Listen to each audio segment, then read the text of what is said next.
अच्छा अच्छा, पूजा आ गई आज। धन्य हो गो मैं तो आज। तो चलो बेटे, अगली हेडिंग डालो, आयनिक बंध।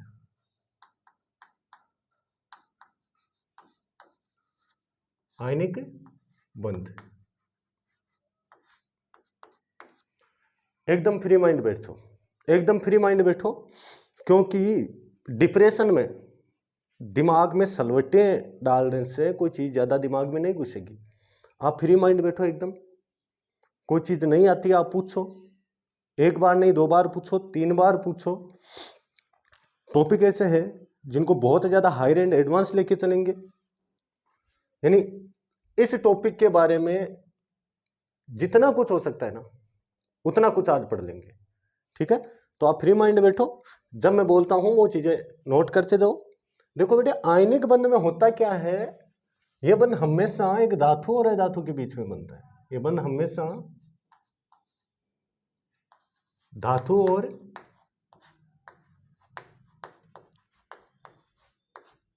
अधातु के मध्य बनता है।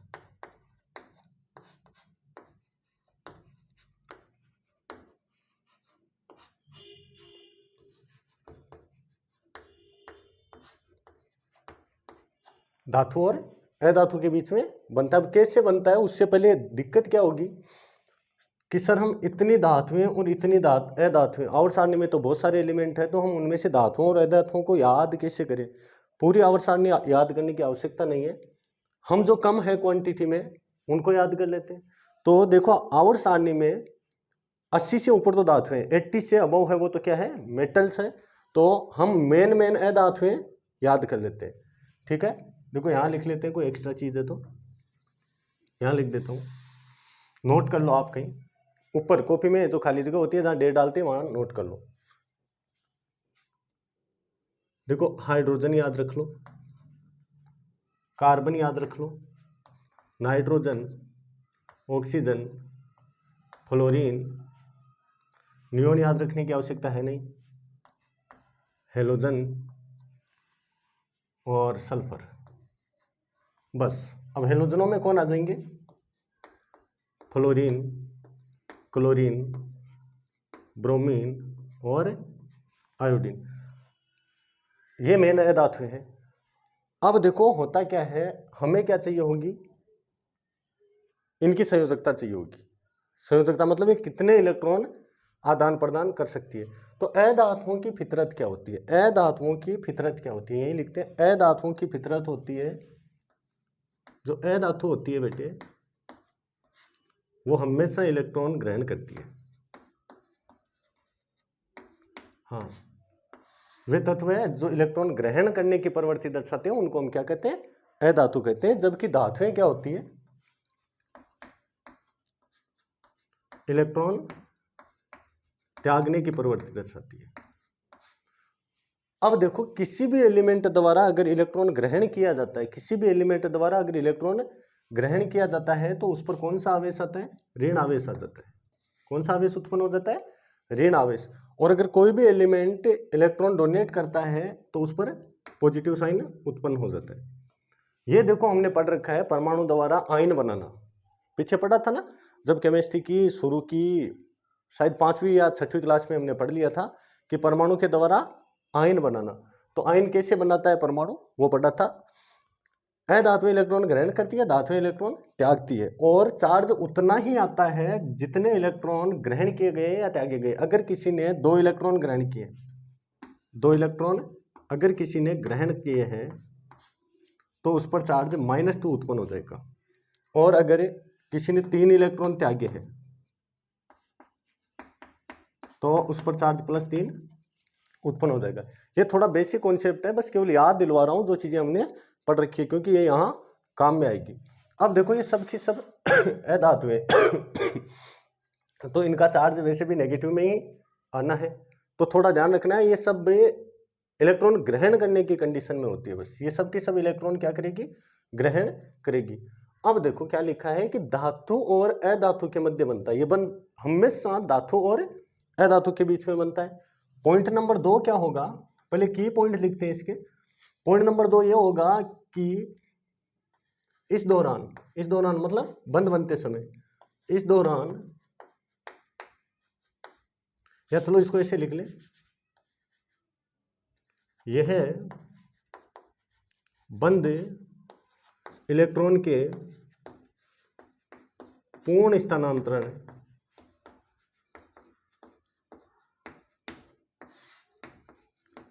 से बनता है। यह बंद इलेक्ट्रॉन के पूर्ण स्थानांतरण से बनता है। अब सवाल यह उठता है कि सर ये स्थानांतरण क्या है? ठीक है, तो स्थानांतरण का मतलब है कि धातु पूर्णतया इलेक्ट्रॉन है, जो इलेक्ट्रॉन है धातु पूर्णतया उससे अपना हक खो देगी और अधातु इलेक्ट्रॉन पर हक जताने लगेगी। इस चीज को देखो ऐसे समझो, जैसे मान लो मैंने अपना सेल फोन जैसे मान लो इस महेंद्र को दे दिया। अब दो तरीके, या तो मैं इससे वापस ले लूं या फिर इसको परमानेंटली दे दूं। ठीक है, अगर मैंने इसको सेल फोन परमानेंटली दे दिया है, वापस ना मांगू, मतलब मैंने हक खो दिया है ना, तो उस कंडीशन को कहा जाता है पूर्णतया स्थानांतरित होना। तो धातुएं जब एक बार इलेक्ट्रॉन त्याग देगी तो उस त्यागे गए इलेक्ट्रॉन पर से अपना हक खो देगी। तो 2 पॉइंट तो ये याद रखने हैं। ठीक है, अब हम बंद की परिभाषा लेके आते हैं और देखो कुछ एक संदेश ऑनलाइन वाले बच्चों के लिए जो मेरी रिकॉर्ड क्लास को यूट्यूब पर देखेंगे। देखो बेटे, अगर किसी भी भाई को, किसी भी मेरे प्रिय दोस्त को स्पीड कम लगती है तो वो स्पीड बढ़ा ले। कोई चीज़ अगर आपको आती है तो आप वहाँ स्किप कर ले कि सर ये चीज़ तो हमें आती है। बाकी इस वीडियो में बहुत कुछ है। और 10th के बच्चे भी अगर कोई देख रहे हैं तो 10th में भी ये टॉपिक आयनिक यौगिकों के नाम से है। ये टॉपिक किसके नाम से है? आयनिक यौगिकों के नाम से है, जो 10th में एनसीईआरटी में एक पार्ट हुआ करता है। वैसे मेरे को देखो एनसीईआरटी की बुक देखे हुए 10-11 साल हो गए, लेकिन एनसीईआरटी में एक पार्ट हुआ करता है, शायद लेसन नंबर 3, धातु और अधातु। ठीक है, तो वहाँ आयनिक बंध की बातें होती है। तो 10th वाले बच्चों के लिए भी ये तो फायदेमंद चीज है। अब सुनो, होता क्या है, बंध बनता कैसे है। इस आप उतारते जाओ, वो मत उतारना, वो कहीं रफ कॉपी में उतारना, ये जो है प्रिपेयर नोट्स में उतारते जाओ। इस बंध, बाकी मैं समझा दूंगा, इस बंध में धातुएं, इस बंध में सामान्यतः धातु इलेक्ट्रॉन त्याग कर धनायन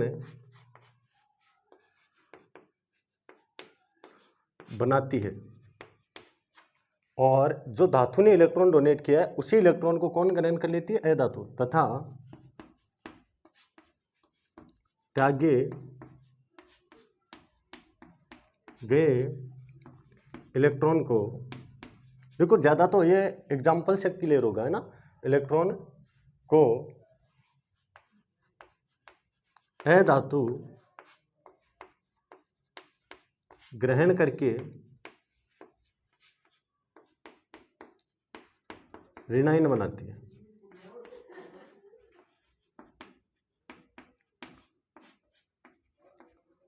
ठीक है, अब देखो बने हुए धनायन और ऋणायन के बीच में फोर्स ऑफ अट्रैक्शन लगता है, क्योंकि अगर विपरीत आवेश होते हैं तो उनके मध्य क्या लगता है? आकर्षण लगता है। और हमें तो ये भी पता है कि आकर्षण से ऊर्जा कम होती है, ये बात भी हम कर चुके हैं पीछे। आकर्षण से ऊर्जा क्या होती है बेटे? कम होती है। इसका मतलब ये खुद स्टेबिलिटी की ओर मूव करना चाहेंगे ऊर्जा कम करके। तो अब आगे क्या होता है, यहाँ 2 आयन बन जाएंगे, एक ऋणायन बन जाएगा और एक धनायन। जैसे एक बार नॉर्मल एग्जांपल से देख लेते हैं। जैसे माना, बाद में प्रिपेयर एग्जांपल लेते हैं कि माना सोडियम थी। ठीक है, तो सोडियम ने ऊर्जा ग्रहण की, और ये ऊर्जा कौन सी ऊर्जा है? आयनन एंथैल्पी, आयनन विभव या आयनन एंथैल्पी। क्यों आयनन एंथैल्पी है ये? क्योंकि किसी भी परमाणु के सबसे बाहरी कोश में से इलेक्ट्रॉन निकालने के लिए दी गई ऊर्जा क्या कहलाती है? आयनन एंथैल्पी कहलाती है। तो हम इसमें से इलेक्ट्रॉन निकालना चाह रहे हैं। अब क्यों निकालना चाह रहे हैं, देखो ये अपना अष्टक पूरा करना चाह रहे हैं, 2, 8 और 1। और अगर किसी बच्चे को ये नहीं समझ में आ रहा है तो वो ऐसे देख लेगा, इसका electronic configuration 1s2, 2s2, 2p6 और 3s1 है। तो इसका आउटर शेल कौन सा हुआ, हायर क्वांटम नंबर, जो सबसे ज़्यादा क्वांटम नंबर है। तो ये आगे लगे हुए अंक होते हैं वो क्वांटम नंबर होते हैं। तो इसका हायर क्वांटम नंबर कितना है, 3। तो इसका बाहरी कोश कौन सा हुआ, 3s। और 3s में कितने इलेक्ट्रॉन है, 1। इसका मतलब इसके बाहरी कोश में कितने इलेक्ट्रॉन है, 1। और यहाँ भी हमने 1 ही लिख रखा है। जबकि ऑक्टेट कंप्लीट करने के लिए बाहरी कोश में कितने इलेक्ट्रॉन चाहिए, अष्टक पूर्ण करने के लिए बाहरी कोश में कितने इलेक्ट्रॉन चाहिए, 8। अब इसके पास में देखो 2 केस बन गए, या तो ये 7 इलेक्ट्रॉन ग्रहण कर ले या फिर 1 इलेक्ट्रॉन त्याग दे। आराम का काम कौन सा, 1 इलेक्ट्रॉन त्यागना, इसलिए ये इलेक्ट्रॉन को त्यागना ही पसंद करेगा। तो यहाँ से ये क्या करता है, 1 इलेक्ट्रॉन डोनेट कर देता है और ये कन्वर्ट हो जाता है बेटे Na+ में, लेस करके 1 इलेक्ट्रॉन। आया इतना समझ में। अब क्या होता है, इस त्यागे गए इलेक्ट्रॉन को ही अधातु ग्रहण करती है, इस त्यागे गए इलेक्ट्रॉन को ही अधातु ग्रहण कर लेती है। चलो लिख देता हूँ वो तो, क्योंकि अब तो दोबारा एग्जाम्पल लिखने की शायद आवश्यकता ही नहीं है, या नॉर्मली देख लेते हैं एक बार। जैसे मान लो अधातु क्लोरीन थी, तो उसके आउटर शेल में इलेक्ट्रॉन कितने हैं, 7। उसको 1 इलेक्ट्रॉन चाहिए तो वो 1 इलेक्ट्रॉन गेन कर लेगी। अधातु की ये फितरत होती है, 1 इलेक्ट्रॉन वो ग्रहण करेगी और वही इलेक्ट्रॉन जो सोडियम ने त्यागा था और वो Cl- में कन्वर्ट हो जाएगी, ठीक है, प्लस यहाँ से ऊर्जा निकलेगी। हाँ, क्योंकि किसी परमाणु के बाहरी कोश में इलेक्ट्रॉन जोड़ने पर परमाणु के द्वारा त्यागी गई जो ऊर्जा होती है ना, त्यागी गई ऊर्जा होती है उसको इलेक्ट्रॉन बंधुता कहते हैं। जबकि इस समय जो परमाणु की कुल एंथैल्पी में परिवर्तन होता है उसको क्या कहा जाता है, इलेक्ट्रॉन लब्धि एंथैल्पी कहा जाता है। ये टॉपिक पीछे पड़ चुके हैं। और अगर कोई बच्चा जो यूट्यूब पे ऑनलाइन देख रहा है, रिकॉर्डेड क्लास देख रहा है, वो क्या करेगा, देखो इसी चैनल पर, मेरे इसी चैनल पे एक प्लेलिस्ट बनाई हुई है, बेसिक कॉन्सेप्ट ऑफ केमिस्ट्री। तो उनमें आप ये जाके वो नाम लगाना कि आयनन एंथैल्पी और इलेक्ट्रॉन लब्धि एंथैल्पी क्या है। आयनन एंथैल्पी को प्रभावित करने वाले कारक, इलेक्ट्रॉन लब्धि एंथैल्पी और उसको प्रभावित करने वाले कारक, बाय डिटेल, बाय डीप, एकदम डीप पढ़ाया हुआ टॉपिक है वो भी वहाँ, ठीक है। तो ये ऐसे हुआ है। अब सुनो होता क्या है, देखो इसके बाहरी कोश में कितने इलेक्ट्रॉन हो गए, अब 8 हो गए ना, 2, 8 और 8। देखो 2, 8, 7 तो थे और इसने एक और ग्रहण कर लिया, और इसके बाहरी कोश में कितने बचे, 2 और 8। अब देखो सवाल ये उठता है कि इसका भी ऑक्टेट कंप्लीट हो गया और इसका भी क्या हो गया, ऑक्टेट कंप्लीट हो गया। तो अब तो इनको क्रिया करनी नहीं चाहिए। तो भाई साहब गांठ बांध लो एक चीज की, with charge any compound are called to unstability in chemistry. अगर केमिस्ट्री में किसी भी चार्ज, किसी भी कंपाउंड के या किसी भी परमाणु के पास में चार्ज है तो वो अनस्टेबल है और वो किसी भी कीमत पर उस चार्ज को खत्म करना चाहेगा। तो देखो ऑक्टेट कंप्लीट होने के बावजूद भी ये भी स्टेबल नहीं हुआ और ये भी स्टेबल नहीं हुआ। तो ये दोनों क्या करेंगे, अपने चार्ज को खत्म करना चाहेंगे। तो जो ये 2 आयन बने हैं, अब ये आयन अपने चार्ज को खत्म करने के लिए क्या करेंगे, इस प्रकार बने हुए धनायन व ऋणायन के मध्य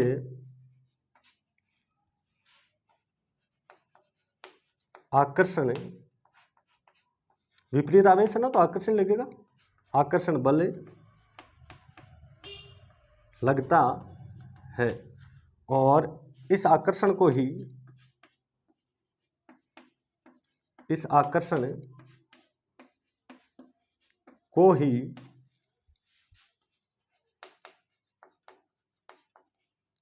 आयनिक बंध कहते हैं। ये जो धनायन और ऋणायन के बीच में आकर्षण लगा है ना, इस आकर्षण को ही आयनिक बंध कहते हैं। और इस समय जिस यौगिक का निर्माण हुआ है उस यौगिक को बेटे क्या कहते हैं? आयनिक यौगिक कहते हैं। देखो जो हम ऐसे देखते हैं ना, जैसे मान लो NaCl, और ऐसे किताबों में लिखते हैं। अब ये कोई धागा नहीं है, ऐसे कि लाइन से खिंची हुई होती है ना, ये कोई धागा नहीं है। बंध देखो कोई धागा नहीं है। बंध क्या है? आकर्षण है बिटवीन टू एटम, दो एटम के बीच में लगने वाला जो आकर्षण होता है ना बेटे, इस आकर्षण को हम क्या कह रहे हैं? बंध कह रहे हैं। ये कोई धागा नहीं होता है, ये बस क्या होता है? अट्रैक्शन होता है। और जब कभी भी इस बंध को वापस से तोड़ना हो तो हम क्या करते हैं? इन एटम को एनर्जी देते हैं। एनर्जी देने से क्या होता है? एटम दूर दूर हो जाते हैं। क्या वह ऐसे मुंह ताक के कैसे बैठ के? एनर्जी देने से एटम दूर नहीं होते। चलो कोई ना। आप मेरे को ये बताओ, क्लास में जब आप बैठते हो ना, तो सर्दियों के दिन होते हैं ना जब, तो आप एक दूसरे के बहुत ज़्यादा नज़दीक बैठते हो, क्योंकि उस समय टेम्परेचर कम है। और जैसे जैसे टेम्परेचर बढ़ता है, गर्मियों के दिन आते हैं, आप एक दूसरे से इन डिस्टेंस आ जाते हो। एनर्जी देने से क्या होगा? इनकी Na की और Cl की गतिज ऊर्जा बढ़ेगी। गतिज ऊर्जा बढ़ने के कारण ये क्या होंगे? दूर दूर भागेंगे। दूर दूर भागने से क्या होगा? ये आकर्षण कमजोर होगा। और एक समय ऐसा आएगा कि ये दोनों एक दूसरे से इतने दूर हो जाएंगे कि इस आकर्षण को ये फील करना ही बंद कर देंगे। इस कंडीशन को हम क्या कहते हैं? कि बॉन्ड टूट गया है। और ये काम कब हो सकता है? ऊर्जा से। कब हो सकता है? ऊर्जा से। तो जो बंध को तोड़ने के लिए ऊर्जा दी जाती है उसको बॉन्ड डिसोसिएशन एनर्जी कहते हैं, बंध वियोजन ऊर्जा। और इसी को आबंध ऊर्जा भी कहते हैं। बंध तोड़ने के लिए आवश्यक ऊर्जा होती है ना, उसको बंध ऊर्जा भी कहते हैं। उसी का दूसरा नाम होता है आबंध ऊर्जा। और उसी को कहा जाता है bond dissociation energy, bond dissociation energy. और उसी को हिंदी में एक नाम से और जाना जाता है बंध वियोजन ऊर्जा। ये सब एक ही चीज है, बंध वियोजन ऊर्जा। ठीक है बेटे, चलो। तो अब यहां तक आप नोट करो और बाकी चीजों को हम मिटा लेते हैं। कर लो, नोट कर लो।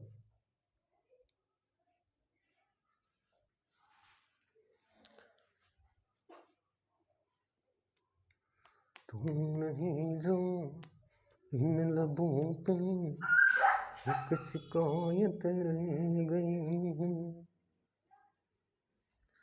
चलो, उतार लिया? नेक्स्ट देखो, उतार लिया? नहीं उतारा? चलो उतारो, जल्दी करो थोड़ा।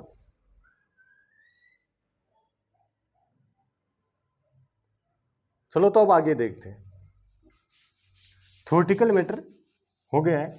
इसमें एक चीज और लिख लो नीचे, इसी के नीचे, उसके बाद मिटा देता हूं। एक नोट और पॉइंट कर लो। इस प्रकार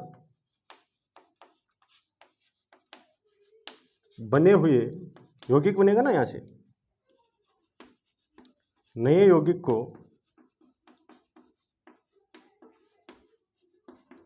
आयनिक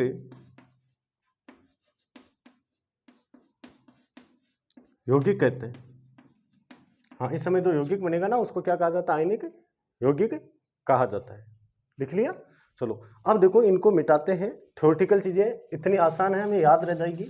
अब हम इसके एग्जाम्पल से शुरू करते हैं और टॉपिक को आगे बढ़ाते हैं। जैसे जैसे टॉपिक डीप होता जाएगा बड़े अच्छे क्वेश्चन बनते जाएंगे और हम देख लेंगे कि कहाँ से कंपटीशन में क्वेश्चन आएगा, कहाँ से क्या होता है। अब देखो इसका एग्जाम्पल देखते हैं। एक बार वापस समझाया था अभी, एक बार और अब थोड़ा फास्ट फास्ट देख लेते हैं। जैसे कोई धातु थी Na, ठीक है। अब इसके बाहरी कोश में कितने इलेक्ट्रॉन है? देखो 2, 8, 1। अगर ऐसे नहीं समझ में आता है तो 1s2 यहाँ लिख देता हूँ। ये चीज याद रहती है तो ठीक है, नहीं तो 1s2, 2s2, 2p6 और 3s1। देखो इसके बाहरी कोश में कितने इलेक्ट्रॉन है? 1। तो ये अपना ऑक्टेट कंप्लीट करने के लिए क्या करेगी? इलेक्ट्रॉन त्यागेगी। इलेक्ट्रॉन त्यागने के लिए क्या किया जाता है? परमाणु में से इलेक्ट्रॉन निकालने के लिए, परमाणु में से इलेक्ट्रॉन निकालने के लिए उसको क्या दी जाती है? ऊर्जा दी जाती है। तो हम यहाँ क्या दे देंगे? इसको ऊर्जा दे देंगे। और ये दी गई ऊर्जा, परमाणु के बाहरी कोश में से इलेक्ट्रॉन निकालने के लिए जो ऊर्जा दी जाती है उसको क्या कहा जाता है बेटे? आयनन विभव। आयनन विभव, या इसी को आयनन एंथैल्पी भी कहते हैं, दोनों एक ही चीज है, ठीक है। और इसको हम शॉर्ट में आईई भी लिख लेते हैं कई बार, आईई आयनाइजेशन एंथैल्पी, हम पीछे आईई लिखते आए इसको, ठीक है। अब देखो इसने क्या किया, एक इलेक्ट्रॉन त्याग है, ये भी पता है ना, पीछे बताई हुई चीजें सब, परमाणु इलेक्ट्रॉन 1 बाय 1 त्यागता है, 2 इलेक्ट्रॉन साथ 3 इलेक्ट्रॉन साथ नहीं त्यागता है। तो यहां से बनेगा Na+ साइन, और यहां से क्या हो जाएगा, ऊर्जा निकल जाएगी, सॉरी इलेक्ट्रॉन बाहर हो गया। अब देखो इसका ऑक्टेट 2 और 8 ही बचा, इसका अष्टक पूर्ण हो गया। तो ये परमाणु स्थायी होना चाहिए, लेकिन ऐसा नहीं है, स्थायी नहीं है। आगे देखते हैं क्यों नहीं है। देखो इसको क्या कहा जाता है, जो नया आयन बना है ना, इसको कहा जाता है सोडियम का धनायन। क्या कहा जाता है, सोडियम का धनायन। और एक चीज और नोट करने वाली है कि जो भी मेटल अगर कभी भी विथ चार्ज हो ना, तो वो उसकी विलयन परावस्था को दर्शाता है। तो हम इसको एक्वस भी लिख सकते हैं, या एक्वस भी लिखा हुआ हो सकता है। जैसे देखो हम CuSO4 को तोड़ते हैं ना, तो वो किस में टूटता है बेटे, Cu2+ SO4 -2 में। ये Cu2+ जो लिखा हुआ है ना, ये इसकी विलयन परावस्था को दर्शाता है। ये मेटल है वो कौन से रूप में अपनी विलयन परावस्था में है, तो वहां कई बार एक्वस भी लिखा हुआ हो सकता है, ठीक है। चलो ये हुआ, उसने धनायन बनाया। अब क्या होगा, इस त्यागे गए इलेक्ट्रॉन को, जो यहाँ पे इलेक्ट्रॉन त्यागा है ना, इसी इलेक्ट्रॉन को कोई अधातु ग्रहण कर लेगी। तो हम अधातु ले लेते हैं, जैसे क्लोरीन। क्लोरीन है वो क्या करेगी, उस इलेक्ट्रॉन को ग्रहण करेगी।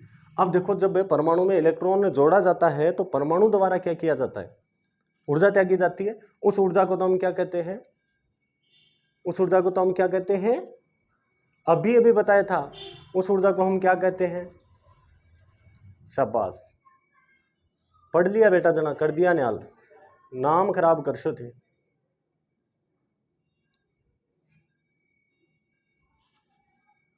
पीछे जाके देख लेना, अभी अभी बताया। एक चीज याद रखना, आप एक चीज माइंड में घुसा लो, शिक्षा शेरनी का दूध है, शिक्षा शेरनी का दूध है, जो पिएगा वो दहाड़ेगा।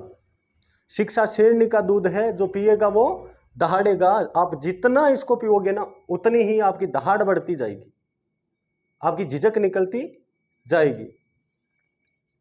तो यहां क्लोरीन इलेक्ट्रॉन ग्रहण कर लेगा। अब यहां से क्या होगा, पीछे देख लेना आप क्या कहते हैं, अभी अभी बताया पीछे, इतना याद रखना चाहिए आपको। जब यहाँ एग्जाम्पल समझा रहा था ना, तो सब कुछ बताया है, ठीक है ना। तो क्लोरीन है वो इलेक्ट्रॉन ग्रहण कर लेगा। अब क्लोरीन इलेक्ट्रॉन क्यों ग्रहण कर रहा है, वो चीज देखो, हो क्या रहा है, उसके आउटर शेल में कितने इलेक्ट्रॉन है, 7 इलेक्ट्रॉन है। क्योंकि इसका इलेक्ट्रॉनिक कॉन्फ़िगरेशन क्या होता है, 1s2 2s2 2p6 और 3s2, कितने हो गए, 6 4 10 2 12 और 3p5, 5 2 7 10 17 हो गए। ये रहा इसका आउटर शेल, पहचानना सिखाया हुआ आउटर शेल, ठीक है ना। तो अब ये क्या करेगा, इसको एक इलेक्ट्रॉन चाहिए, ऑक्टेट कंप्लीट करने के लिए एक इलेक्ट्रॉन चाहिए, और एक इलेक्ट्रॉन उधर से आ रहा है। लेकिन ये क्लोरीन है वो किस में कन्वर्ट हो जाएगा, इलेक्ट्रॉन ग्रहण करते ही। देखो इलेक्ट्रॉन ग्रहण करने से कौन सा चार्ज आता है, माइनस चार्ज आता है। इसको कहा जाता है क्लोरीन का ऋणायन, और इसका इलेक्ट्रॉनिक कॉन्फ़िगरेशन अब क्या हो गया है, 3s2 3p6 में हो गया, ठीक है ना। और साथ में इसने क्या त्यागी है, ऊर्जा त्यागी है। अब देखो किसी भी परमाणु में इलेक्ट्रॉन जोड़ने पर उसकी कुल एंथैल्पी में हुआ परिवर्तन क्या कहलाता है, इलेक्ट्रॉन लब्धि एंथैल्पी कहलाता है। तो ऊर्जा कौन सी है, इलेक्ट्रॉन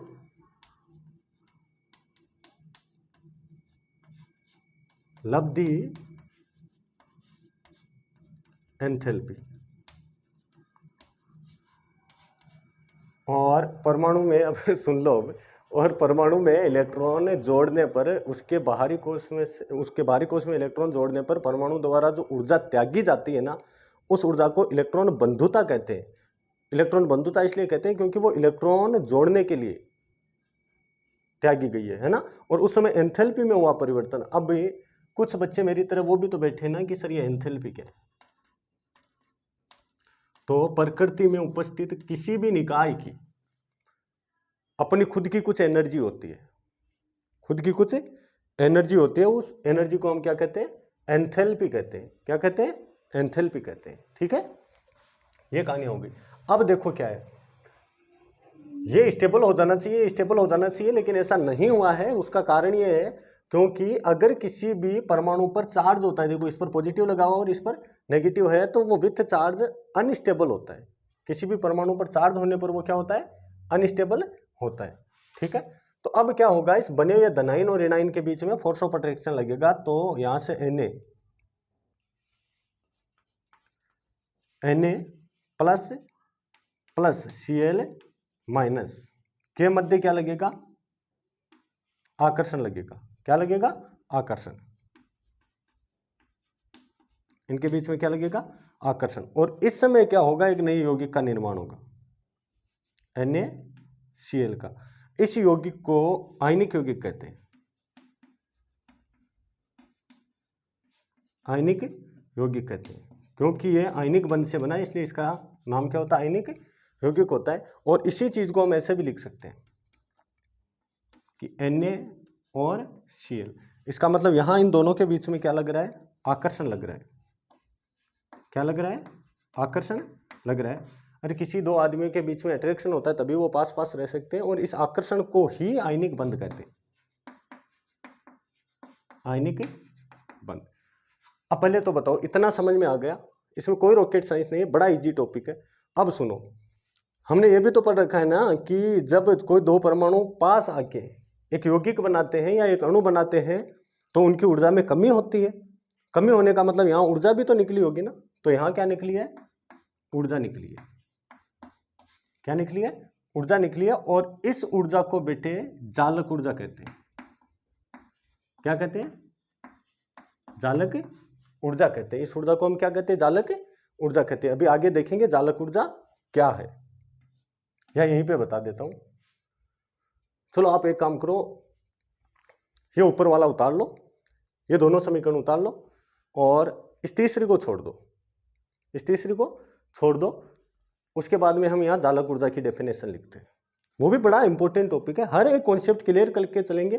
कभी वापस से जिंदगी में ये टॉपिक दोबारा देखने, मतलब दोबारा घूम के ना देखना पड़े, इतना कॉन्फिडेंस के साथ करो।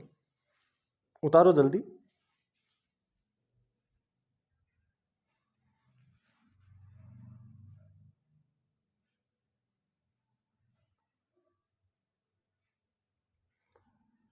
चलो उतार लिया तो देखो, यहां से मिटा देते। अब हम देखते हैं जालक ऊर्जा क्या है। इतना समझ में आया, आयनिक यौगिक क्या है वगैरह वगैरह क्या है। अब देखते हैं जालक ऊर्जा क्या है।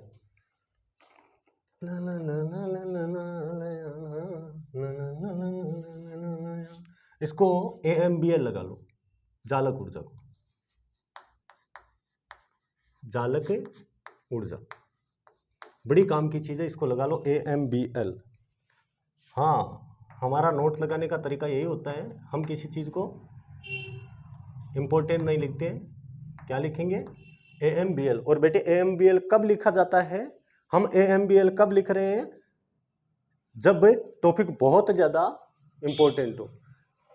इसका मतलब क्या है, आंखों में बसा लूंगा, आंखों में बसा लूंगा। ये टॉपिक है, इसको आंखों में बसा लो। और आंखों में वो आदमी होता है, वो सितारा होता है आंखों में, जिसको हम किसी पल भी नहीं भूलते, किसी एक क्षण के लिए भी नहीं भूलते। तो इस टॉपिक को एक क्षण के लिए भी भूलना नहीं है, क्योंकि ये बड़ा परेशान करेगा आगे। अब जालक ऊर्जा क्या है, देखो बेटे ये कितने मोल है, इसके कितने मोल है, इसका 1 मोल है। 1 मोल क्यों है, क्योंकि किसी भी यौगिक के आगे लगे हुए, यहां लगे हुए गणितीय मान होते हैं, वो उसके मोलों की संख्या को, उसके स्टाइकियोमेट्रिक गुणांकों को, या फिर उसके अणुओं की संख्या को दर्शाते हैं। तो यहाँ कुछ भी नहीं लगा हुआ है, कुछ भी नहीं होने का मतलब केमिस्ट्री में क्या है, 1 मोल है। तो जब 1 मोल, क्या ये आयनिक ठोस है, हाँ आयनिक यौगिक की तो है ना, और आयनिक यौगिक ठोस होते हैं। कठोर होते हैं, तो 1 मोल आयनिक ठोस, या हम यौगिक भी लिख सकते हैं, कोई फर्क नहीं पड़ेगा उससे, को उसके धनायन या ऋणायन में बदलने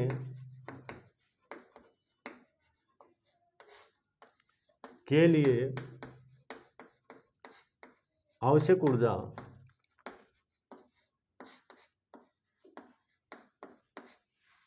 क्या कहलाती है? जालक ऊर्जा कहलाती है।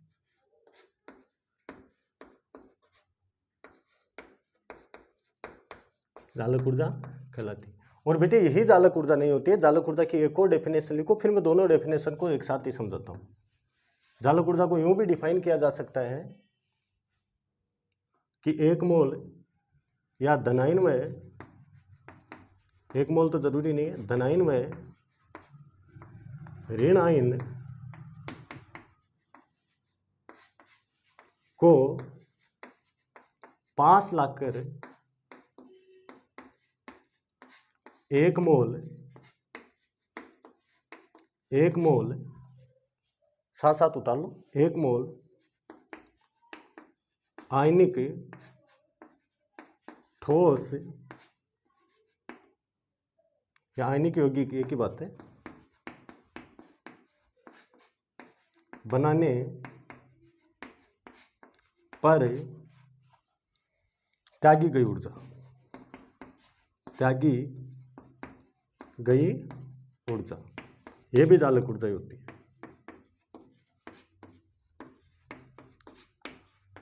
ये बेटे आपको 12th क्लास कहलाती है, 12th क्लास का चैप्टर है एक सॉल्यूशन विलियन, उसमें भी देखने को मिलेगी। अब देखो कंफ्यूज की बात ये कि जालक ऊर्जा ही तो इसको कहते हैं और जालक ऊर्जा ही इसको कहते हैं, जबकि दोनों एक दूसरे की एंटी है। तो पहले नीचे वाली को समझते हैं। देखो यहां से क्या हुआ, जब ये धनायन और ऋणायन पास आया, धनायन और ऋणायन पास आया, तो देखो क्या निकली है, ऊर्जा निकली है। इस ऊर्जा को कौन सी ऊर्जा कहा जाता है? जालक ऊर्जा।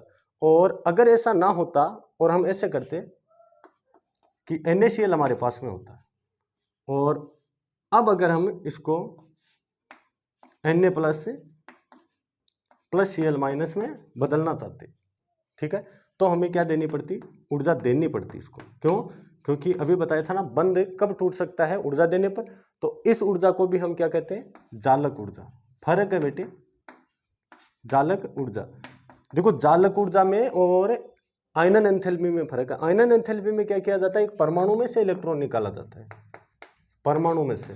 और जालक ऊर्जा में क्या किया जाता है? किसी आयनिक यौगिक को उसके आयनों में विभक्त किया जाता है। तो वो अकॉर्डिंग टू सिचुएशन होती है कि ये डेफिनेशन लागू हो रही है या ये। अगर हम 1 मोल आयनिक ठोस को उसके धनायन में ऋणायन में तोड़ना चाह रहे हैं, तो उस समय आवश्यक ऊर्जा होती है वो जालक ऊर्जा हो जाती है। और अगर हम ऐसा ना करके किसी धनायन में ऋणायन को पास ला कर उससे 1 मोल आयनिक ठोस बनाना चाहते हैं या आयनिक यौगिक बनाना चाहते हैं, तो उस ऊर्जा को हम कौन सी ऊर्जा कह देते हैं? जालक ऊर्जा कह देते हैं। तो ये यहां तक का इसका मैटर कंप्लीट हुआ। जालक ऊर्जा सबको समझ में आ गई? आ गई? चलो अब सुनो, थोड़ा गौर से देखना। ये उतार लो पहले, जालक ऊर्जा क्या है, जल्दी उतारो।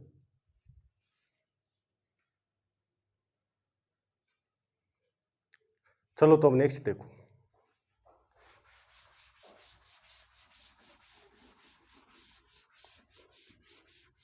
अब देखो आयनिक बंध बनने के लिए आवश्यक शर्तें कौन कौन सी होती है। टॉपिक को डीप पढ़ना है, हमें उस चीज से मतलब नहीं है कि हमारी एनसीईआरटी में कितना लिखा हुआ, हमें इस चीज से मतलब है कि इस टॉपिक को कभी दोबारा ना पढ़ना पड़े, ठीक है। तो अब हम हेडिंग डालते हैं, हेडिंग डालो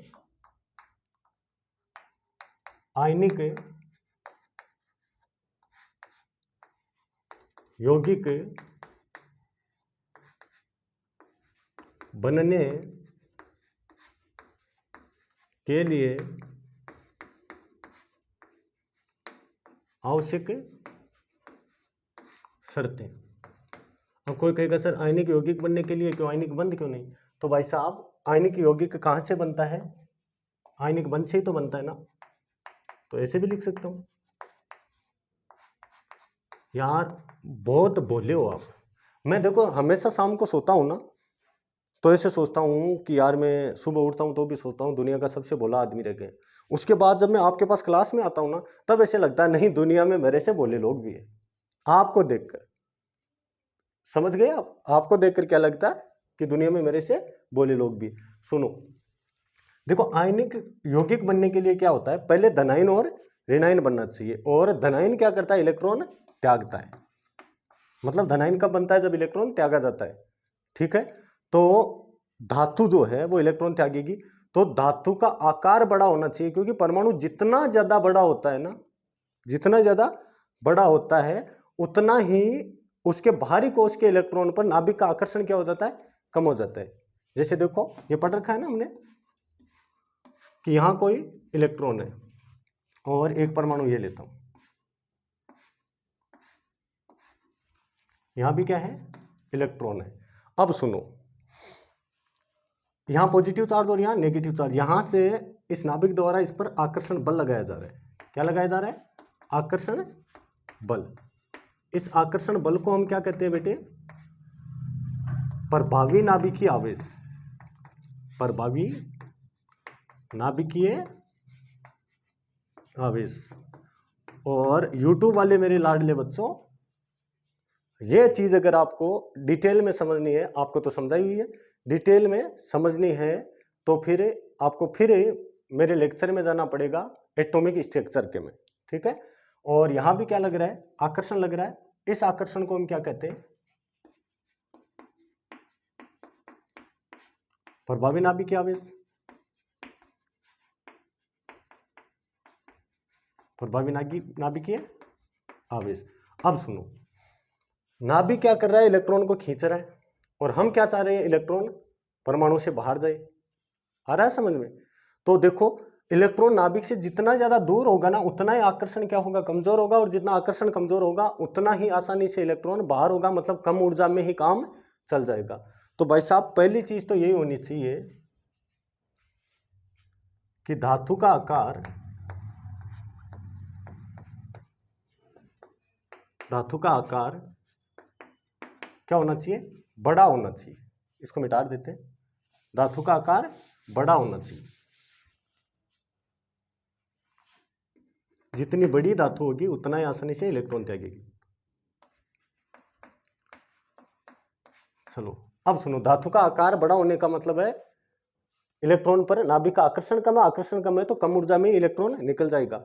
और किसी परमाणु के बाहरी कोश में से इलेक्ट्रॉन निकालने के लिए जो आवश्यक ऊर्जा होती है उसको क्या कहते हैं, आयनाइजेशन एंथैल्पी कहते हैं। तो आयनन एंथैल्पी का मान क्या होना चाहिए, कम से कम होना चाहिए। आयनन विभव का मान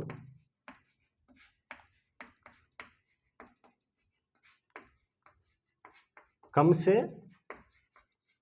कम होना चाहिए, कम से कम होना चाहिए। चलो अब सुनो, दूसरी क्या शर्त है, हमें ऋणायन बनाना है। अब ऋणायन कौन बनाती है, अधातु। अधातु का आकार जितना ज्यादा छोटा होगा वो इतना जल्दी इलेक्ट्रॉन ग्रहण करेगी। तो अधातु का आकार क्या होना चाहिए, छोटे से छोटा होना चाहिए। अधातु का आकार क्या होना चाहिए, छोटा होना चाहिए। तो अधातु का आकार छोटा होना चाहिए। अब सुनो, किसी परमाणु को जितनी ज्यादा इलेक्ट्रॉन की भूख होगी ना, किसी भी अधातु को जितनी ज्यादा इलेक्ट्रॉन की भूख होगी वो उतनी ही आपको ऊर्जा देगी। क्यों, देखो इस चीज को ऐसे समझो आप कि जैसे मान लो यहां तो नहीं, यहां तो आप बैठे हो ना, जैसे मान लो वहां रोड पे दो भिखारी बैठे हैं और आप यहां से 2 रोटी लेके गए। अब आप जैसे उस भिखारी को क्या दोगे, रोटी दोगे, तो उसको रोटी की भूख, मानना कि उनमें से एक भिखारी को ज्यादा भूख है, एक 2-3 दिन से भूखा और एक को कल रोटी मिली है। तो वो भिखारी आपको जैसे रोटी दोगे आप, तो रोटी देते ही आपको क्या कहेंगे, देखो चालक ऊर्जा को, इसको मैं समझा देता हूँ, ढंग से समझा देता हूँ। चलो यहाँ देखते हैं, ढंग से समझो इसको। कि जैसे मान लो यहाँ वो भिखारी बैठा है, मतलब उसको हम परमाणु मान लेते हैं, दो भिखारी बैठे, ठीक है। अब एक को ज्यादा भूख है और एक को कम भूख है। अब सुनो, हम रोटी लेके गए, अब हम उस रोटी को क्या मान लिए, इलेक्ट्रॉन। तो हम दोनों के पास में रोटी लेके गए कि लो भाई साहब रोटी ले लो। तो आप क्या उम्मीद करते हो वो भिखारी आपको बदले में क्या देगा? बदला में भिखारी कहीं देशी रहे, अरे ढेर सारो आशीर्वाद देशी, आशीर्वाद देशी खूब सारो, भलो वह थरो थरो भगवान भलो करे, देशी ना। अब सुनो, कौन सो भिखारी ज्यादा आशीर्वाद देशी, जखन ज्यादा भूखी बो या कम भूखी बो? ज्यादा भूखी बो जना मान लियो के ए भिखारी ने ज्यादा भूखी, जना ओ अपन ज्यादा आशीर्वाद देशी, ओ दियर तो आशीर्वाद है, बिना पकाई मानसिया ऊर्जा, ठीक है। तो देखो, जिस परमाणु को इलेक्ट्रॉन की ज्यादा भूख थी उसने ज्यादा ऊर्जा त्याग दी, और ये थोड़ी सी क्या करेगा, कम ऊर्जा त्यागेगा, क्योंकि इसको भूख कम है, मतलब ये कम आशीर्वाद देगा। आया समझ में? चलो अब सुनो, परमाणु जितना ज्यादा इलेक्ट्रॉन ग्रहण करेगा वो उतनी ही, जितना जल्दी इलेक्ट्रॉन ग्रहण करेगा, जितनी उसको ज्यादा भूख है इलेक्ट्रॉन की, वो उतनी ही ज्यादा आपको ऊर्जा देगा, और उस ऊर्जा को हम क्या कहते हैं, इलेक्ट्रॉन बंधुता कहते हैं। इलेक्ट्रॉन बंधुता, यही तो थी ना। हाँ, कि किसी परमाणु के बाहरी कोश में इलेक्ट्रॉन जोड़ने पर परमाणु द्वारा त्यागी गई ऊर्जा होती है, उसको हम क्या कहते हैं बेटे, इलेक्ट्रॉन बंधुता कहते हैं। और इस समय देखो, इस परमाणु की ऊर्जा में कमी आ जाएगी। कमी आने का मतलब ऊर्जा में क्या हुआ है, परिवर्तन, और इसकी कुल ऊर्जा को क्या कहते हैं, एंथैल्पी। क्या कहते हैं, एंथैल्पी। तो इस समय एंथैल्पी में जो परिवर्तन होता है उसी को हम क्या कहते हैं, आयनाइजेशन एंथैल्पी कहते हैं, सॉरी इलेक्ट्रॉन लब्धि एंथैल्पी कहते हैं, डेल EGH। पीछे पता है, ये लिखवाया हुआ है, ठीक है। आया समझ में? अब सुनो, कब परमाणु है उसको इलेक्ट्रॉन की ज्यादा भूख होगी? परमाणु जितना ज्यादा छोटा होगा ना, परमाणु जितना ज्यादा छोटा होगा उतनी ही परमाणु को इलेक्ट्रॉन की ज्यादा भूख होगी। परमाणु जितना ज्यादा छोटा होगा उतनी परमाणु को इलेक्ट्रॉन की क्या रहेगी, ज्यादा भूख रहेगी, ठीक है। तो छोटा होने का मतलब इलेक्ट्रॉन ज्यादा ग्रहण करेगा, और इलेक्ट्रॉन ज्यादा ग्रहण करने का मतलब क्या हो गया है, वो ज्यादा ऊर्जा देगा। ज्यादा ऊर्जा देने का मतलब हो गया एंथैल्पी में परिवर्तन भी ज्यादा हुआ, ठीक है। परिवर्तन भी क्या हुआ, ज्यादा हुआ। तो हम कह देंगे यहां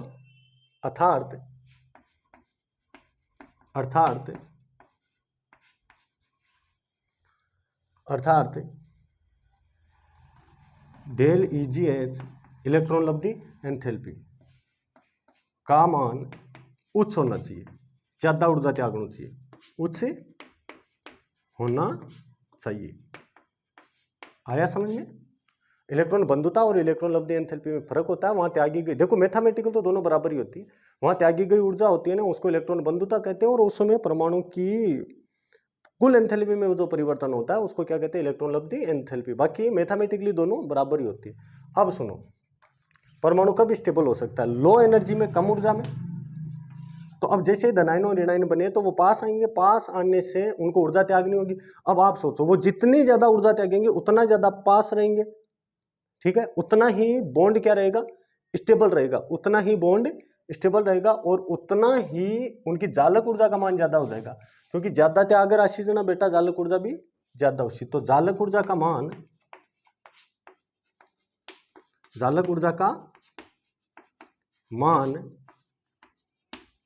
उच्च होना चाहिए।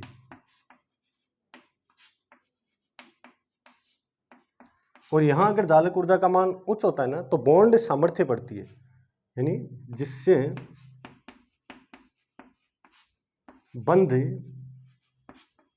प्रबलता बढ़ती है, या बंध सामर्थ्य भी कह सकते हैं इसको, जिससे बंध सामर्थ्य बढ़ती है। बोलो, इतना समझ में आया? चलो, तो ये आयनिक बंध बनने के लिए आवश्यक शर्तें हैं। कौन कौन सी शर्तें हैं? धातु का आकार बड़ा होना चाहिए, अर्थात उसके आयनन विभव का मान क्या होना चाहिए, कम से कम होना चाहिए।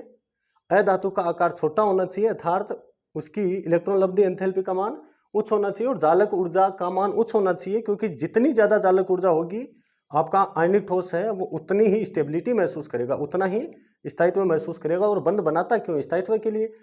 अब ये तो हुई बेटे इनकी थ्योरेटिकल बातें। अब थ्योरेटिकल बातों में एक पॉइंट और बचता है, आयनिक यौगिकों के गुण। देखो आयनिक यौगिकों के गुण बाद में करते हैं, अब की पॉइंट पे आते हैं। इस टॉपिक का की पॉइंट, इसका की पॉइंट क्या है, इसमें से क्वेश्चन कैसे पूछेगा। देखो 11th में तो कोई दिक्कत नहीं है, थ्योरेटिकल क्वेश्चन पूछ लेगा। आयनिक यौगिक क्या है, आयनिक यौगिकों के गुण लिख दो, आयनिक यौगिक बनने के लिए आवश्यक शर्तें लिख दो। ये तो देखो 11th में कमी मिलती है ऐसे लिखी हुई, लेकिन फिर भी मान लो पूछ ले। बात हमें करनी है कंपटीशन की, बात हमें करनी है IIT, नीट, जीमेंस, इनमें क्या सवाल पूछेगा, कंपटीशन में क्या सवाल पूछेगा। तो अब मूव करते हैं इसके MCQ की ओर, इसके MCQ की ओर। ठीक है, अब ध्यान देना बेटे, पार्ट का सबसे ज्यादा इस टॉपिक का सबसे ज्यादा इंपॉर्टेंट पॉइंट आ गया, सबसे ज्यादा इंपॉर्टेंट पॉइंट आ गया है। ये लो, उतारा नहीं ना, वाह। चलो तो अब दूसरा रास्ता यही है, आप भी ये थ्योरी इसकी जगह छोड़ देना, 3-4 लाइनें यूट्यूब से उतारना। ये थ्योरी आप भी कहां से उतार लेना, यूट्यूब से उतार लेना। अब बात करते हैं क्वेश्चन की। तो देखो क्वेश्चन देखने से पहले मैं आपको एक ट्रिक देता हूं। इस टॉपिक में से अगर कोई भी क्वेश्चन आए तो आप एक ट्रिक याद रखो। क्वेश्चन 2 टाइप के आ सकते हैं। देखो पूछेगा का, आपको यह पूछेगा निम्नलिखित यौगिकों को आयनिक गुणों के बढ़ते या घटते क्रम में लिख दो। उस समय हमें देखना है, देखो जैसे मैं क्वेश्चन लिखता हूं, यहां लिख देता हूं, पहले क्वेश्चन लिख लेते हैं। निम्न साथ साथ उतार लो, निम्न यौगिकों को आयनिक गुणों के घटते क्रम में लिखिए। बढ़ता क्रम भी पूछ सकता है, ठीक है। और आपको ये दिया हुआ है कि NaCl, NaF, Na और NaBr। दिल थाम के बैठ जाओ बेटे अब, ठीक है। यहां से अगर समझ में आ गया ना तो आयनिक यौगिक है उनके बारे में बिंदास हो जाओ कि इसका आपका क्वेश्चन गलत नहीं होगा। अब देखो वो क्या कहना चाह रहा है, इसमें क्या है, देखो इसमें देखो ऋणायन, ध्यान से देखो, इसके ऋणायन अलग अलग है और इन सब के धनायन समान है। ये धनायन है सोडियम, ये सोडियम, ये सोडियम और ये सोडियम, तो इसके धनायन समान और ऋणायन भिन्न है। देखो ऐसी कंडीशन अगर बन जाए ना तो ट्रिक क्या होगी वो देखो, धनायन है, लिखो धनायन समान होने पर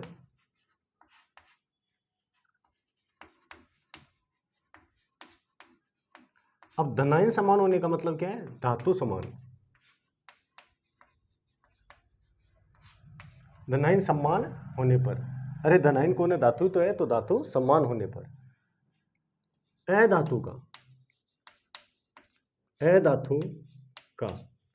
अधातु कौन है, ऋणायन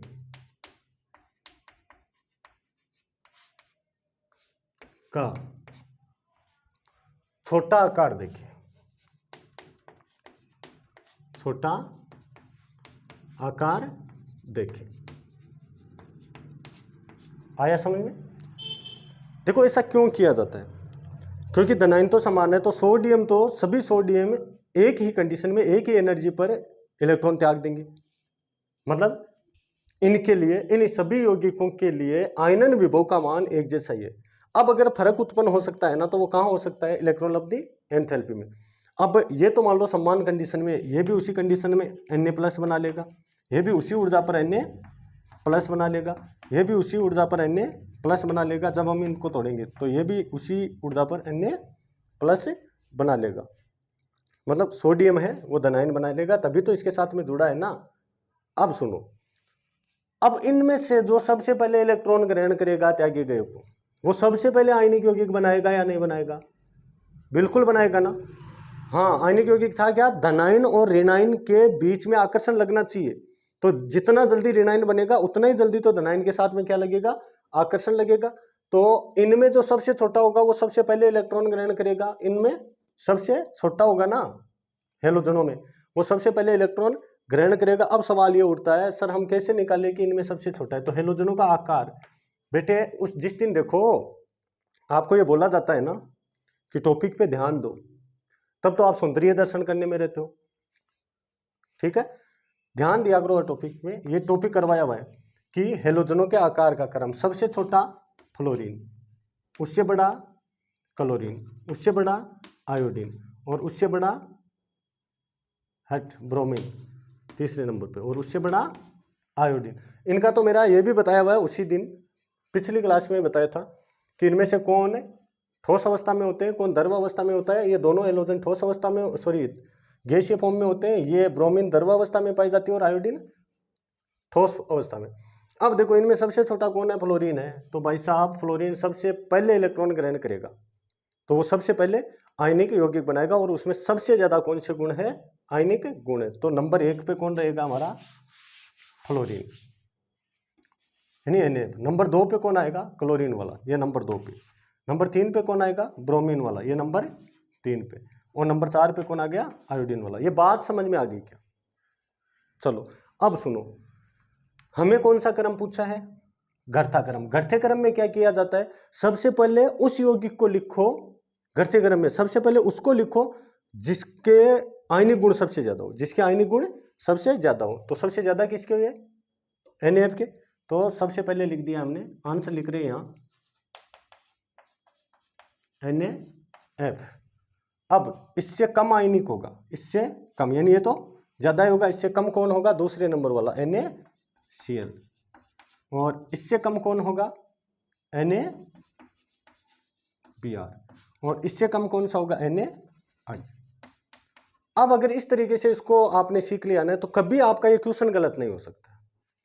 अब तो अगर ये भी पूछ लेना कभी, क्रम ना पूछ के चार कोई कंपाउंड दे दे, जैसे चारों अलग अलग दे दिए, और कोई MCQ बना दे और लिख दे निम्नलिखित में से कौन सबसे ज्यादा आयनिक होगा, तो आपको कैच ये करनी है कि क्या सबका धनायन समान है? तो धनायन समान न होने पर ऐसा ही होता है।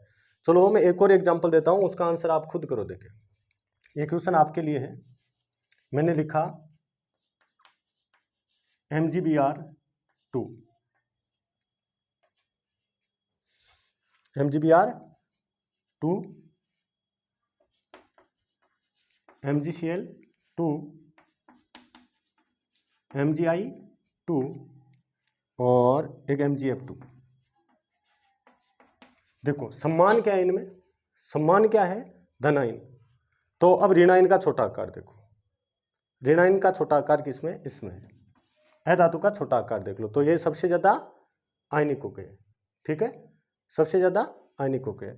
ये दूसरे नंबर पे आ गया, ये तीसरे नंबर पे आ गया, और ये चौथे नंबर पे। अब चाहे इसका घटता क्रम पूछ ले, चाहे बढ़ता क्रम। देखो इसी क्वेश्चन को ये पूछ लिया जाए तो कि इनको सहसंयोजक गुणों के घटते क्रम में लिख दो, तो बेटे सहसंयोजक गुण होते हैं ना, देखो यहां देख लो, ये संबंध याद रखना है, यहां लिख देता हूं, ये संबंध याद रखना।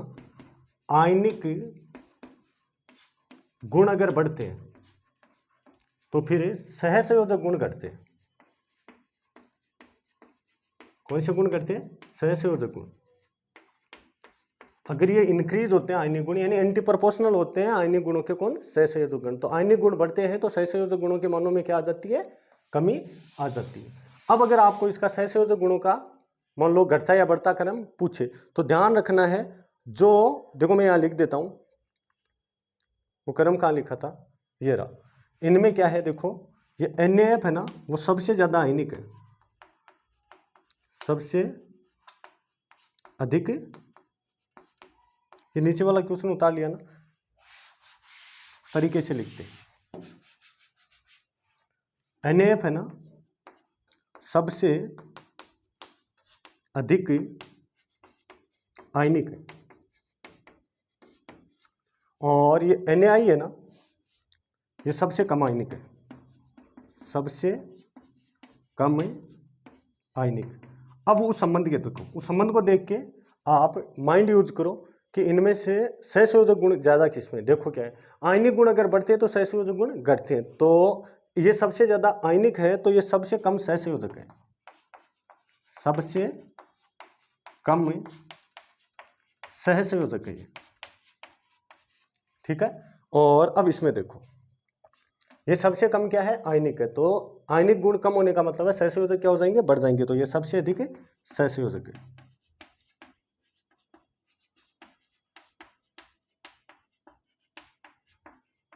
आ गया समझ में। अब चाहे किसी भी क्रम में पूछ ले, कॉन्सेप्ट क्लियर होना चाहिए। कॉन्सेप्ट क्लियर है सबका, मजा आ रहा है पढ़ने में। अच्छा चलो, अब इनको मैं मिटा देता हूं, आप उतारो इसको, जल्दी उतार लो और मैं मिटा देता हूं।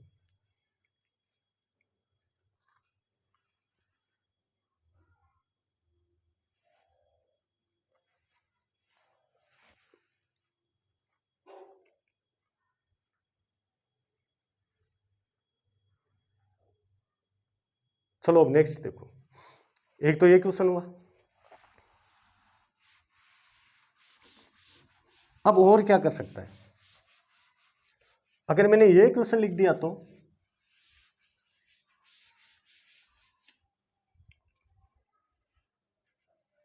यही क्वेश्चन पूछो और ये लिख दिया तो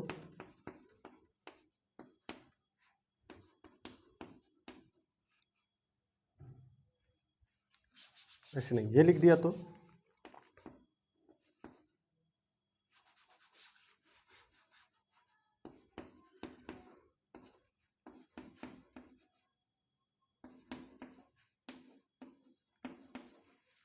LiCl, KCl, NaCl और CHCl, सीजियम क्लोराइड।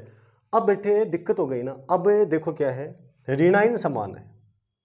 अब क्या है, ऋणायन समान है, तो हमें क्या करना है, ऋणायन समान होने पर धनायन का यानी धातु का, अधातु समान होने पर धातु का कौन सा आकार देख लेना है, बड़ा आकार देख लेना। कारण क्योंकि अधातु जितनी बड़ी होगी उतना ही जल्दी वो क्या करेगी, इलेक्ट्रॉन त्यागेगी, और उतना ही जल्दी आयनिक यौगिक बनने की संभावनाएं ज्यादा होगी। तो ये के सेकंड है वो यहां लिख लेते हैं।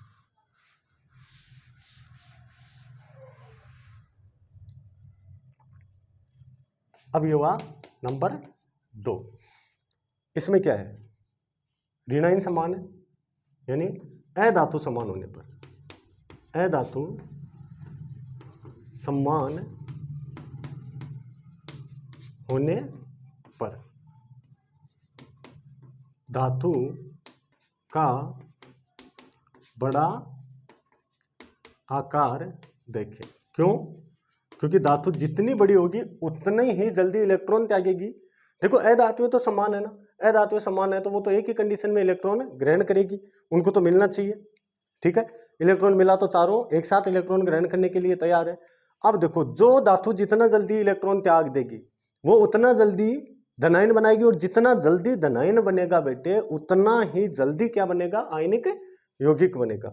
तो हमें इसमें धातु का बड़ा आकार देखना। अब देखो ये ग्रुप नंबर फर्स्ट के एलिमेंट है, तो इनका भी आपको आकार का क्रम बताया हुआ है। लीना की रब से फरियाद, ये थे लीना की रब से फरियाद। अब सुनो, आवर्त सारणी में टॉप टू बॉटम जाते हैं, टॉप टू बॉटम आते हैं। अगर आवर्त सारणी में हम टॉप टू बॉटम आते हैं तो एटॉमिक साइज होती है ना बेटे, वो इंक्रीज होती है, बढ़ती है। इसका रीजन बताया हुआ है, इसका रीजन एक बार और रिवाइज कर लो, कोषों की संख्या बढ़ जाती है। टॉप टू बॉटम आने पर कोषों की संख्या बढ़ जाती है, पीछे करवाया हुआ है। और अगर कोई बच्चा यूट्यूब पे देख रहा है तो वो मेरे लेक्चर एटॉमिक स्ट्रक्चर को जाके देखे, उसमें एकदम चीजें क्लियर करवाई हुई है। देखो हमारी क्लास में यही एक खास बात होगी कि एक एक शब्द का आपको अर्थ बताया जाएगा, एक एक शब्द के बारे में आपको जानकारी दी जाएगी। अब सुनो, जितना ज्यादा ये इनके साइज का क्रम है, मतलब ये बड़े होते जा रहे हैं ऐसे, बस। अब हमें तो ये देखना है कि सबसे बड़ी धातु कौन सी, तो इनमें से देखो नीचे से स्टार्ट कर लेते हैं। देखो वो क्रम लिखा हुआ है वैसे भी, इनमें नीचे से स्टार्ट करते हैं। क्या नीचे नीचे वाली इनमें है? नहीं है। क्या है? ये है। तो ये सबसे पहले इलेक्ट्रॉन त्यागेगा सीजियम, क्योंकि इसका आकार बड़ा है। तो भाई साहब ये आ गया है नंबर 1 पर, ये सबसे ज्यादा आयनिक हो जाएगा। अब ये है? नहीं है। रुबिडियम नहीं है। पोटेशियम है क्या? पोटेशियम है। तो फिर नंबर किसका आएगा? पोटेशियम का। फिर नंबर किसका आएगा? सोडियम का। और फिर नंबर किसका आएगा? चौथा नंबर इसका। अब सुनो, जिस धातु का आकार सबसे बड़ा वो सबसे ज्यादा आयनिक। तो सीक्वेंस क्या आ गई है? सीक्वेंस क्या आ गई है? घटताक्रम में पूछ रहा है, वहां घटताक्रम पूछ रहा है। चलो एक बार एक काम करते हैं, इस क्रम को बढ़ते क्रम में लिखे क्या? चलो घटते में रख लो, क्योंकि यूट्यूब पे हो सकता है ना किसी बच्चे ने ये पहले क्वेश्चन उतार लिया हो।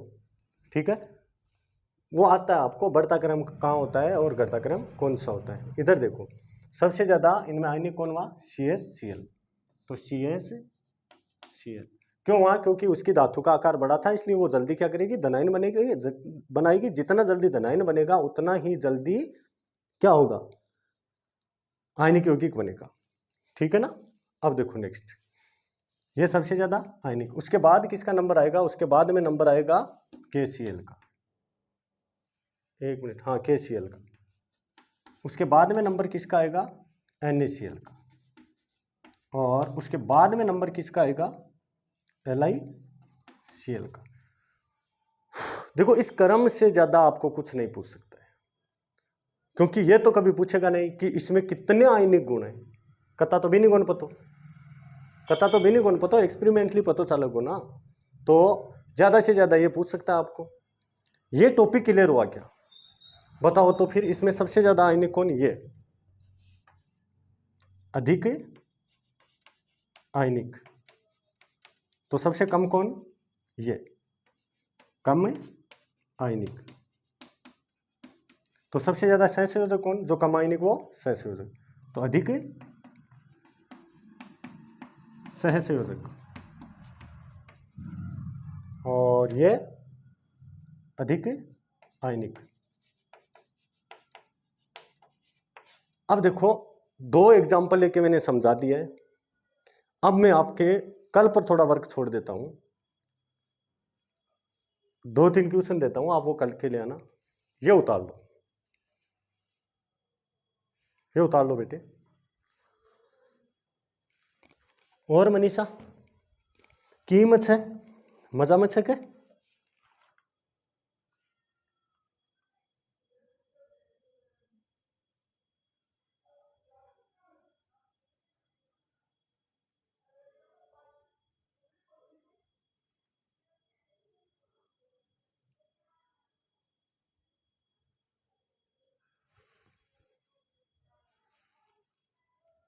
उतार लिया?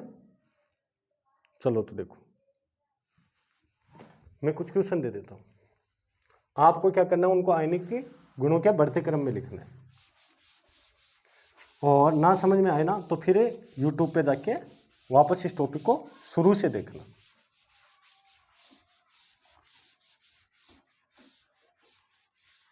क्वेश्चन दे रहा हूं, निम्न यौगिकों को आप बना लेना क्वेश्चन, मैं शॉर्ट में लिख देता हूं।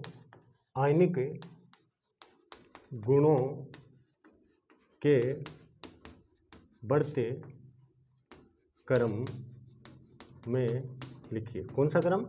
बढ़ता क्रम लिखना आपको। और उनमें क्वेश्चन नंबर 1 छोड़ता हूं आपके लिए मैं।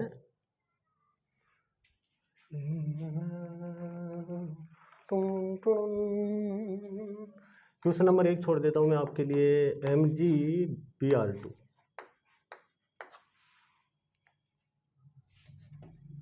ये कर नहीं लिया क्या हमने? चलो, MgO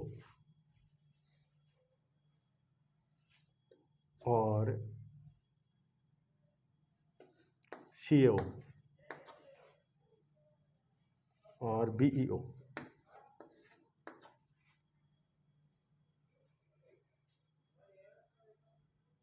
और BaO।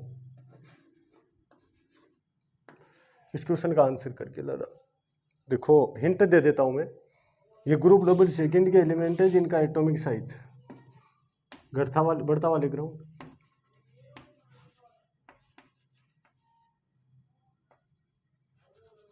कौन है बेरियम है ना, बीच में छोड़ दिया भाई साहब एक, ये इनका बढ़ता हुआ क्रम है। टॉप टू बॉटम अगर जाऊं तो बढ़ता क्रम है, बढ़ता क्रम। ठीक है, अब कर लेना आंसर, यानी बेरिलियम सबसे छोटा और बेरियम सबसे बड़ा है। और एक क्वेश्चन ये कर लेना, CaCl2 Ci2 CaBr2 और CaF2 दोनों की सेम ही सीक्वेंस लिख के लानी है। हेलोजनों का क्रम आपको बताया हुआ है। देखो एक में क्या है, धन आयन अलग अलग है, अधातु सम्मान है, धातु असम्मान है और अधातु सम्मान है। तो ये पॉइंट लिखा हुआ है कि क्या करना आपको। और इसमें क्या है, धातु सम्मान है, अधातु क्या है, भिन्न भिन्न। कल तक बेटे ये करके लाना, ठीक है, ये काम कल पे छोड़ता हूँ। तो ये उतार लो और उसके बाद में, अब तो सही टाइम भी हो गया होगा, कितनी 5 मिनट और है, 5 मिनट और है, तो ये उतार लो और उसके बाद में आज की क्लास की छुट्टी। कल देखते हैं इसके, मतलब एक टॉपिक बच रहा है इसमें, छोटा सा, छोटा तो नहीं है लेकिन उतना महत्व का है नहीं, आयनिक यौगिकों के, ये हेडिंग डाल कर छोड़ दो ताकि कल हमें याद रहे कि आयनिक यौगिकों के गुण पढ़ने, नहीं तो भूल जाएंगे हम, मतलब छूट जाएगा टॉपिक।